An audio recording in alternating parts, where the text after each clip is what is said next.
اعوذ باللہ من الشیطان الرجیم، بسم اللہ الرحمن الرحیم۔ 14ویں تراویح، پارہ نمبر 14 کا مختصر خلاصہ۔ 14ویں پارے میں دو مکمل صورتیں سورہ ہجر اور سورہ نحل ہیں۔ سورہ ہجر میں قوم سمود کا ذکر ہے۔ اس قوم کو اصحاب ہجر اس لیے کہا گیا کہ ہجر ان کا مرکزی شہر تھا۔ کفار کی آرزو بیان کی گئی کہ آخرت میں جب کفار مسلمانوں کو مزے میں اور خود کو عذاب میں دیکھیں گے تو تمنا کریں گے کہ کاش وہ بھی مسلمان ہو جاتے۔ کفار کے قرآن پر کیے گئے اعتراض کا سب سے پہلے یہ فرما کر رد کیا گیا کہ یہ قرآن ہمارا ہی نازل کردہ ہے، جسے اللہ تعالیٰ نے الذکر فرمایا ہے۔ الذکر کے معنی یاد دہانی اور نصیحت کے ہیں۔ فرمایا اور ہم ہی اس کی حفاظت کے ذمہ دار ہیں، اس میں قیامت تک کوئی کمی بیشی نہیں ہو سکتی اور نہ ہی اسے کوئی مٹا سکتا ہے۔ حضرت آدم علیہ السلام اور ابلیس لعین کے واقعے کو دوبارہ تازہ کرتے ہوئے فرمایا کہ اللہ تعالیٰ نے انسان کو مٹی سے بنایا، فرشتوں کا مسجود بنایا، شیطان مردود ہوا، اس نے قیامت تک انسانوں کو گمراہ کرتے رہنے کی قسم کھائی ہے، لیکن اللہ تعالیٰ کے مخلص بندوں پر اس کا زور نہیں چلے گا، جبکہ شیطان کی اطاعت کرنے والوں کا ٹھکانہ جہنم ہے جس کے 7 دروازے ہیں۔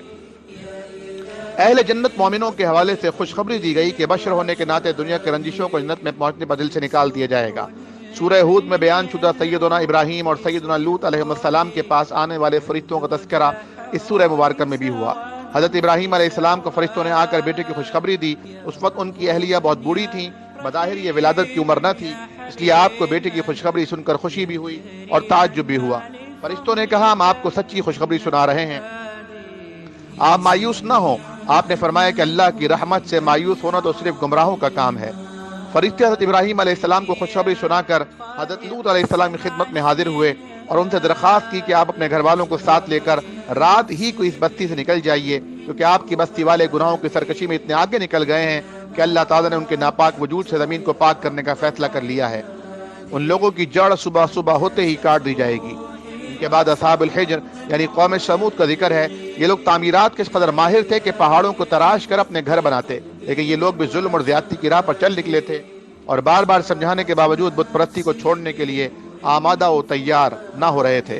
انہیں مختلف معجزات دکھائے گئے، بالخصوص پہاڑی چٹان سے اونٹنی کی ولادت کا معجزہ، جو کہ حقیقت میں کئی معجزوں کا مجموعہ تھا کہ اونٹنی کے چٹان سے برآمد ہونا، نکلتے ہی اس کی ولادت کا قریب ہونا، اس کی جسامت کا غیر معمولی بڑا ہونا، اس سے بہت زیادہ دودھ کا حاصل ہونا، لیکن ان بدبختوں نے اس معجزے کی کوئی قدر نہ کی۔ بجائے اس کے کہ وہ اسے دیکھ کر ایمان قبول کر لیتے، انہوں نے اس اونٹنی کو ہلاک کر دیا۔ چنانچہ وادی ہجر والے بھی عذاب کی لپیٹ میں آ کر رہے، ان کے عالیشان مکان باقی رہ گئے اور مقام عبرت بن گئے، اور مکین اللہ تعالیٰ کی نافرمانی کی وجہ سے اس کے غضب کا نشانہ بن گئے۔ اللہ تعالیٰ نے قیامت کا ذکر کرتے ہوئے انسان کو توجہ دلائی کہ وہ اپنی پیدائش پر غور کرے، پھر فرمایا عبرت حاصل کرنے کے لیے دنیا میں گھوم پھر کر خود دیکھ لو کہ اللہ اور رسول کو جھٹلانے والوں کا کیا انجام ہوا۔ اس کے بعد سورہ نحل کا آغاز ہوتا ہے۔ سب سے پہلے فرمایا کہ جلدی نہ مچاؤ، اللہ کا حکم آ ہی پہنچا۔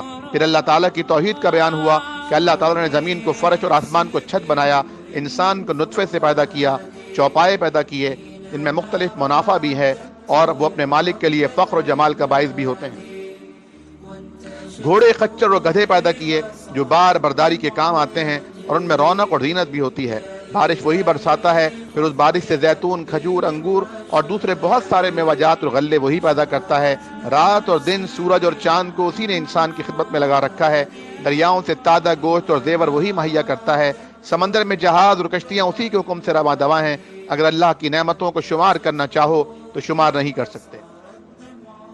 نحل شہد کی مکھی کو کہتے ہیں، اسی نسبت سے سورت کا نام رکھا گیا۔ شہد کی مکھی کا نظام بہت عجیب ہوتا ہے۔ یہ اللہ کے حکم سے پہاڑوں اور درختوں میں اپنا چھتا بناتی ہے، یہ مختلف قسم کے پھلوں کا رس چوستی ہے، پھر ان سے اللہ تعالیٰ شہد نکالتے ہیں جس کے رنگ مختلف ہوتے ہیں، اور اس شہد میں اللہ نے انسانوں کی بیماریوں کے لیے شفا رکھی ہے۔ اس کے بعد اس سورت کی جامع آیت نمبر 90 میں 3 باتوں کا حکم دیا گیا ہے اور 3 باتوں سے منع کیا گیا ہے۔ عبادات اور معاملات میں عدل، ہر ایک کے ساتھ اچھا سلوک اور قرابت داروں کے ساتھ تعاون کرنے کا حکم دیا گیا ہے، اور واضح برائی، منع کردہ کاموں اور ظلم کرنے سے روکا گیا ہے۔ یہ خاندانی نظام جو اسلام نے مسلمانوں کو عطا کیا ہے، اللہ تعالیٰ کی بہت بڑی نعمت ہے۔ جانوروں میں اس کا کوئی تصور نہیں۔ آج کے بہت سے انسان جو قرآن کی نظر میں جانوروں سے بھی بدتر ہیں، وہ خاندان کو عذاب سمجھتے ہیں۔ مغرب میں خاندانی نظام ٹوٹ چکا ہے اور یہ تخریب کاری وہ ہمارے مسلم معاشرے میں کرنے کے خواہاں ہیں۔ حضرت ابراہیم علیہ السلام زندگی بھر توحید خالص پر جمے رہے۔ حضور اکرم صلی اللہ علیہ وسلم کو ان کی ملت کا اتباع کا حکم دیا گیا۔ نبی علیہ الصلوۃ والسلام کو حکم دیا گیا کہ آپ لوگوں کو حکمت اور موعظہ حسنہ کے ساتھ یعنی اچھے واعظ کے ساتھ اللہ کی طرف بلائیے اور اس کی راہ میں پیش آنے والے مصائب پر صبر کیجیے۔ نیز آپ کو صبر کرنے اور غمگین نہ ہونے کی تلقین کی گئی۔ وآخر دعوانا ان الحمد للہ رب العالمین۔